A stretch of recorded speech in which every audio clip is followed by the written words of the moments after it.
സ്നേഹമുള്ളവരെ, ഇന്നത്തെ നമ്മുടെ ധ്യാന വിഷയം വിശുദ്ധ യോഹന്നാന്റെ സുവിശേഷം 17-ാം അധ്യായം 1 മുതൽ 26 വരെയുള്ള ഭാഗമാണ്.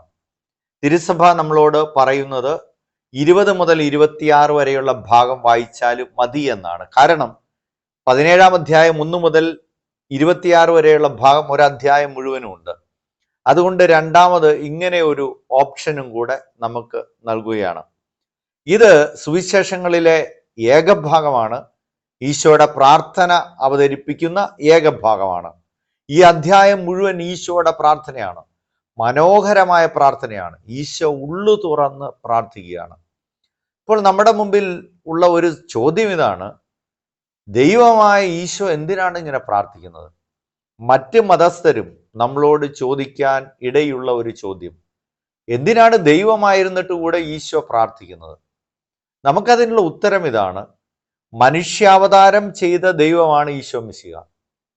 മനുഷ്യപ്രകൃതിയിൽ നിന്നുകൊണ്ടാണ് ഈശോ തൻ്റെ രക്ഷാകര കർമ്മങ്ങളെല്ലാം നിർവഹിക്കുന്നത്. അവിടുത്തെ രക്ഷാകര കർമ്മം എന്ന് പറഞ്ഞാൽ തന്നെ തന്നെ സമർപ്പിച്ചുകൊണ്ട് മനുഷ്യവംശത്തെ പാപത്തിൽ നിന്ന്, പീഡനങ്ങളിൽ നിന്ന് വീണ്ടെടുക്കുക എന്നുള്ളതാണ്. അപ്പോൾ മനുഷ്യപ്രകൃതിയിൽ നിന്നുകൊണ്ട് അവിടെ നിന്ന് എല്ലാ സഹനങ്ങളും ഏറ്റെടുക്കണം. അതിനാൽ തന്നെ ഈശോയുടെ മനുഷ്യപ്രകൃതിയും ദൈവപ്രകൃതിയും തമ്മിൽ വലിയ സംഘടനം ഉണ്ടാകാം. അതുകൊണ്ടാണ് പിശാചിന്റെ പ്രലോഭനമൊക്കെ അവതരിപ്പിക്കപ്പെടുന്നത്. ദൈവപ്രകൃതിയിൽ നിന്നാൽ പോരെ എന്ന ഒരു ചോദ്യം ഉണ്ടാകാം. അതുകൊണ്ട് പിശാചി ചോദിക്കുന്നു, നീ താഴേക്ക് ചാടുക, ദൈവദൂതന്മാർ നിന്നെ കരങ്ങളിൽ സംഭവിച്ചുകൊള്ളും. അതുകൊണ്ട് അത്തരം പ്രലോഭനങ്ങൾ ഈശോയ്ക്കുണ്ട്. അതുകൊണ്ടാണ് ഈശോ ഇവിടെ മനുഷ്യ പ്രകൃതിയിൽ നിന്നുകൊണ്ട് മനുഷ്യൻ എന്ന നിലയ്ക്ക് ഈശോ തൻ്റെ രക്ഷാകര കർമ്മം പൂർത്തിയാക്കുന്നതിന് വേണ്ടി പിതാവായ ദൈവത്തോട് പ്രാർത്ഥിക്കുന്നത്. ഈ പ്രാർത്ഥനയ്ക്ക് 17-ാം അധ്യായത്തിൽ 3 ഭാഗങ്ങളാണുള്ളത്. ഒന്ന്, ഈശോ തനിക്ക് വേണ്ടി തന്നെ പ്രാർത്ഥിക്കുകയാണ്. 2, തൻ്റെ ശിഷ്യന്മാർക്ക് വേണ്ടി പ്രാർത്ഥിക്കുകയാണ്. മൂന്നാമത്, ശിഷ്യന്മാരിലൂടെ ഈശോയിൽ വിശ്വസിക്കുന്ന എല്ലാവർക്കും വേണ്ടി പ്രാർത്ഥിക്കുകയാണ്. നമ്മളിപ്പോൾ ധ്യാനിക്കാൻ പോകുന്ന ഈ സുവിശേഷ ഭാഗം ഈ 3-ാമത്തെ ഭാഗമാണ്. അത് തുടങ്ങുന്നത് എങ്ങനെയാണ്? അവർക്ക് വേണ്ടി മാത്രമല്ല, അവരുടെ വചനം മൂലം എന്നിൽ വിശ്വസിക്കുന്നവർക്ക് വേണ്ടി കൂടിയാണ് ഞാൻ പ്രാർത്ഥിക്കുന്നത്. ആദ്യ ഭാഗം കഴിഞ്ഞിട്ട് 2-ാമത്തെ ഭാഗത്തിൽ ശിഷ്യന്മാർക്ക് വേണ്ടി ഈശോ പ്രാർത്ഥിക്കുമ്പോൾ ഈശോ ഇങ്ങനെയാണ് പ്രാർത്ഥിക്കുന്നത്: അവരെല്ലാവരും ഒന്നായിരിക്കാൻ വേണ്ടി, നീതിമാനായ പിതാവേ, അവരെല്ലാവരും ഒന്നായിരിക്കാൻ വേണ്ടി. അതിനുശേഷം ഈശോ പ്രാർത്ഥിക്കുന്ന ഇതാണ്: ദുഷ്ടനിൽ നിന്ന് അവരെ കാത്തുകൊള്ളണമേ. അതായത് ഒന്നാകുന്നതിന് വിഘടനമായിട്ട് നിൽക്കുന്ന, വിഘാതമായിട്ട് നിൽക്കുന്ന കാര്യം ദുഷ്ടാരൂപിയാണ്. ബൈബിളിൽ പല സമയത്തും ദുഷ്ടനെ, പിശാചിനെ സൂചിപ്പിക്കാൻ വേണ്ടി ഉപയോഗിക്കുന്ന ഒരു പദം, ഗ്രീക്ക് പദം ഡയാബോളോസ് എന്നാണ്. അതിൻ്റെ അർത്ഥം വിഘടിപ്പിക്കുന്നവൻ, അന്യായമായി അനാവശ്യമായി കുറ്റം പറയുന്നവൻ, ഏഷണി പറയുന്നവൻ എന്നെല്ലാമാണ്.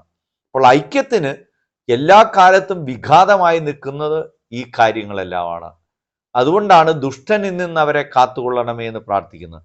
നമ്മളിപ്പോൾ ധ്യാനിക്കുന്ന ഈ ഭാഗത്ത് ലോകാവസാനം വരെ തന്നിൽ വിശ്വസിക്കുന്നവർക്ക് വേണ്ടി ഈശോ പ്രാർത്ഥിക്കുമ്പോൾ അവിടെ ഈശോ പറയുന്നതും ഇത് തന്നെയാണ്: അവരെല്ലാവരും ഒന്നായിരിക്കാൻ വേണ്ടി.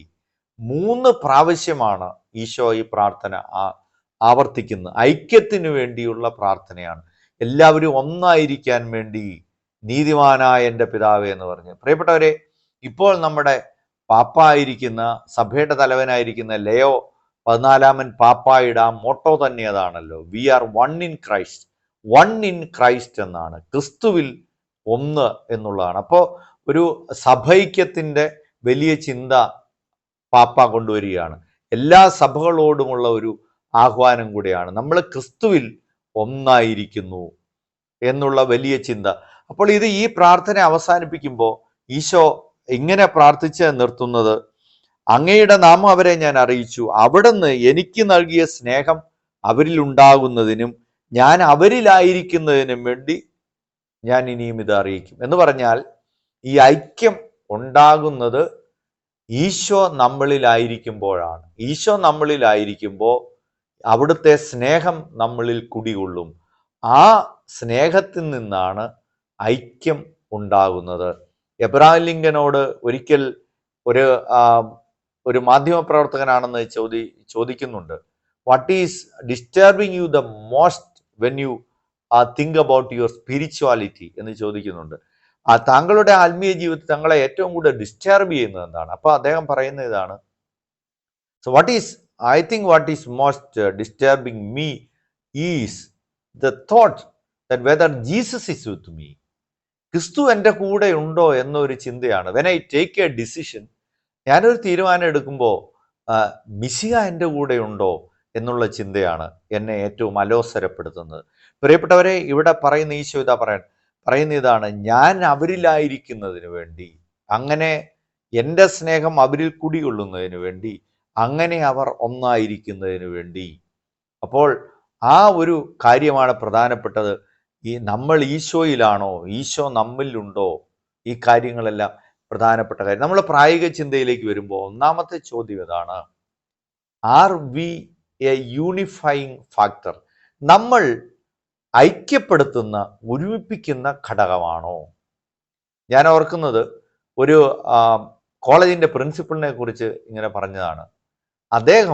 അദ്ദേഹത്തിന്റെ ഭരണം നിർവഹിക്കാൻ വേണ്ടി കണ്ടെത്തിയ പ്രധാനപ്പെട്ട ഒരു ഉപാധി എല്ലാ ഡിപ്പാർട്ട്മെന്റുകളും ചെന്ന് ആ ഡിപ്പാർട്ട്മെന്റുകളെ ചിതറിക്കുക എന്നുള്ളതാണ്. അവിടെ നിന്ന് ആളുകളെ വിഘടിപ്പിച്ചിട്ട് അങ്ങനെ ഒരു തന്ത്രത്തിലൂടെ, അപ്പോൾ അവിടെ വലിയ അസ്വസ്ഥതകൾ നിറയുകയാണ്. നമ്മൾ ഒരുമിപ്പിക്കുന്നവരാണോ? ഒരു മരിച്ചടക്കിനെ സംബന്ധിച്ചതിന് ശേഷം പിരിഞ്ഞു പോരുമ്പോൾ 100 വയസ്സുള്ള ഒരു വലിയ കാരണവരാണ് മരിക്കുന്നത്. അപ്പോൾ അവിടെ അധികം ആർക്കും ഒന്നും ദുഃഖമൊന്നുമില്ല, എല്ലാവരും വളരെ സന്തോഷിച്ച് തന്നെയാണ്. പക്ഷേ ഈ കുഴിമാടത്തിലേക്ക്, കബറിടത്തിലേക്ക് പെട്ടി വെച്ച് എല്ലാം മൂടി തിരിച്ചു പോരുന്ന സമയത്ത് ഇളയ മകൻ വിതുമ്പിയാണ്. ഇതേ മകൻ വിതുമ്പി കരയുന്ന ഏതാണ്, ഇനി നമ്മളെ ആര് ഒന്നിപ്പിക്കും? കാരണം എല്ലാ ക്രിസ്മസിനും പെസഹ വ്യാഴാഴ്ചയും ഈ മക്കളെല്ലാവരും, 8 മക്കളുണ്ട്, എല്ലാവരും ഒരുമിച്ച് വരണമെന്ന് നിർബന്ധം ഈ കാരണവർക്കുണ്ടായിരുന്നു. ഈ കാരണവർ നിർബന്ധപൂർവം അവരെ ഒരുമിപ്പിച്ചിരുന്നു. പലരും തമ്മിൽ അങ്ങോട്ടും ഇങ്ങോട്ടും വഴക്കെല്ലാം ഉണ്ട്, പക്ഷേ ഈ കാരണവർ ഒരു യൂണിഫൈങ് ഫാക്ടറായിരുന്നു. ഈ കാരണവർ മാറിക്കുമ്പോൾ ഇനി ആരൊന്നിപ്പിക്കും എന്ന ചിന്തയിൽ നിന്ന് ഇളയ മകൻ വിതുമ്പിയാണ്. നമ്മൾ യൂണിഫൈങ് ഫാക്ടറാണോ എന്നുള്ളൊരു ചോദ്യമാണ്. രണ്ടാമത്തെ ചിന്ത ഇതാണ്, അതോ നമ്മൾ വിഘടിപ്പിക്കുന്നവരാണ്? ദുഷ്ടനിൽ നിന്ന് കാത്തുകൊള്ളണം എന്ന് പറയും. നമ്മുടെ മനസ്സിൽ ഉള്ള ചിന്ത എന്താണ്? നമ്മൾ ചിതറിക്കുന്നവരാണോ? പ്രത്യേകിച്ച് ഈ പ്രാർത്ഥനയെ പുരോഹിത പ്രാർത്ഥന എന്നുകൂടി പറയുന്നുണ്ട്. അപ്പോൾ അജപാലകരെന്ന നിലയ്ക്ക് പുരോഹിതന്മാർ യൂണിഫൈങ് ഫാക്ടറോ അതോ ചിതറിക്കുന്ന ആൾക്കാരോ? കുടുംബത്തലവന്മാർ, കുടുംബനാഥന്മാർ എന്ന നിലയ്ക്കൊക്കെ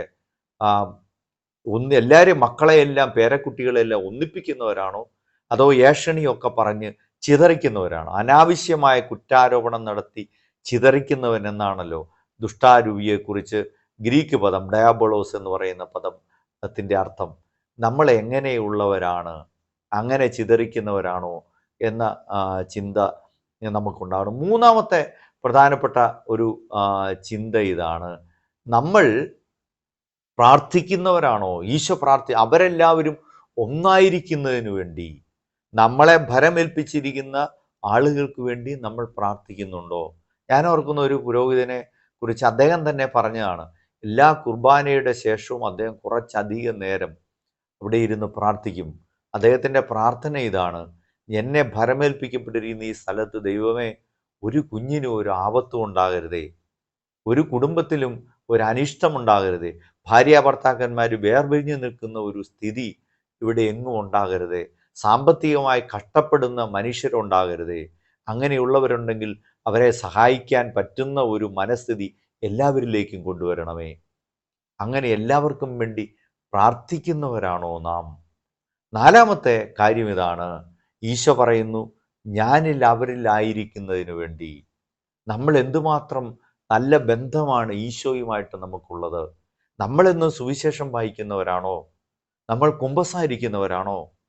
എത്രയോ പേരാണ് കുമ്പസാരിക്കാതെ നടക്കുന്ന, വർഷങ്ങളായിട്ട് നടക്കുന്നത് എത്രയോ പേരുണ്ട്. JD വാൻസ് എന്ന് പറഞ്ഞ അമേരിക്കൻ വൈസ് പ്രസിഡന്റ് പറഞ്ഞ ഒരു മാധ്യമ ഇന്റർവ്യൂ പറഞ്ഞ കാര്യം അത്ഭുതത്തോടെ കേട്ടതോർക്കുകയാണ്. അദ്ദേഹം പറയാണ്, ഞാൻ ഞായറാഴ്ച പള്ളിയിൽ പോകാതിരുന്നാൽ അടുത്ത ഞായറാഴ്ച പോകുന്നതിന് മുമ്പ് കുമ്പസാരിച്ചിട്ട് മാത്രമേ ഞാൻ പോവുകയുള്ളൂ എന്ന്. നോക്കുക, അമേരിക്കൻ വൈസ് പ്രസിഡന്റ് ആയിട്ടുള്ള കത്തോലിക്കനായിട്ടുള്ള അദ്ദേഹം പറയുകയാണ്.